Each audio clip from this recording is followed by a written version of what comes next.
Hello বন্ধুরা, আপনারা সবাই কেমন আছেন? আশা করি ভালো আছেন। আমার রান্নাঘরে আপনাদের সবাইকে স্বাগত। আজ লাঞ্চে বানিয়েছিলাম কুচো চিংড়ির ভর্তা।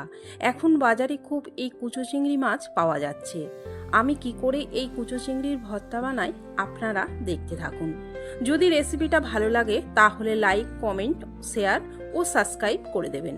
গ্যাসের ওপর কড়াই বসিয়ে কড়াইয়ে সর্ষের তেল দিয়ে দেব। চিংড়ি মাছগুলো পরিষ্কার করে ধুয়ে অল্প নুন মাখিয়ে রাখবো। এবার তেলের মধ্যে শুকনো লঙ্কা দিয়ে লঙ্কাটা ভেজে একটা প্লেটে তুলে রাখবো। তারপর গোটা রসুন ছাড়িয়ে রেখেছিলাম সেটা দিয়ে দেব।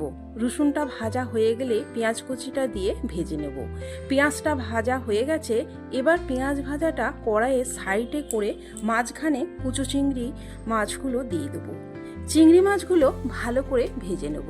দেখুন বন্ধুরা, ভালো করে ভাজা হয়ে গেছে।